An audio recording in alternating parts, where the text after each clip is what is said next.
శివరామరెడ్డి గారు, యాదవ్ గారు. ధన్యవాదాలు అధ్యక్ష.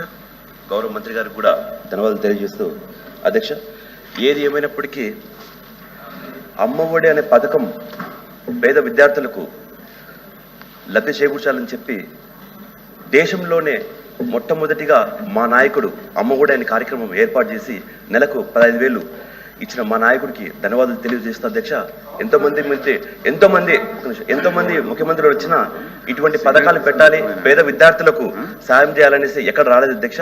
కానీ మా నాయకుడికి వచ్చింది కాబట్టి ఇప్పుడు ఈ కూటమి ప్రభుత్వం పేరు మార్చుకొని తల్లికి వందనం అని చెప్పి ఎలక్షన్ల ముందు ఎంతమంది పిల్లలు ఉంటే అంతమందికి ఇస్తారని చెప్పేసి ఈ రోజు చాలా మంది కొరత పెట్టింది మనకందరికి తెలిసింది అధ్యక్ష.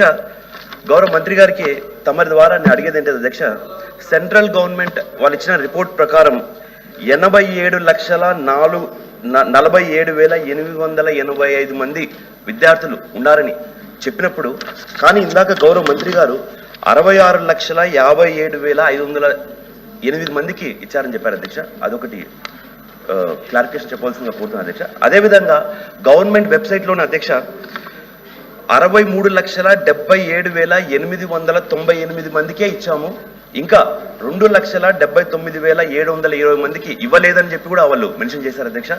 వీళ్ళకి ఇంకా ఎందుకు ఇవ్వలేదనేసి గౌరవ మంత్రి గారు తమ ద్వారా అడుగుతున్నాను అధ్యక్ష. ఎందుకంటే ఒక నిమిషం అధ్యక్ష, వీళ్ళ ప్రభుత్వం చేపట్టిన తర్వాత మొదటి సంవత్సరం తల్లికి వందన కార్యక్రమం పోయింది అధ్యక్ష. ఇప్పుడు రెండో సంవత్సరం వచ్చిన తర్వాత ఇక్కడ సుమారుగా 3 లక్షల మంది విద్యార్థులకు ఇక్కడ తల్లికి వందనం ఇవ్వలేదు అధ్యక్ష. దాంతోపాటు ప్రతి ఒక్కరికి 15,000 ఇస్తామని చెప్పిన మంత్రి గారు ఈ రోజు చాలా మంది పిల్లలకు కేవలం 8,000, 9,000, 10,000 పడిన దాఖలాలు కూడా ఉన్నాయి అధ్యక్ష. కాబట్టి దాని గురించి ఏమైనా ప్రికాషన్స్ తీసుకున్నారనేసి గౌరవ మంత్రి గారిని తమ ద్వారా అడుగుతున్నారు అధ్యక్ష. ఇజ్రాయెల్ గారు.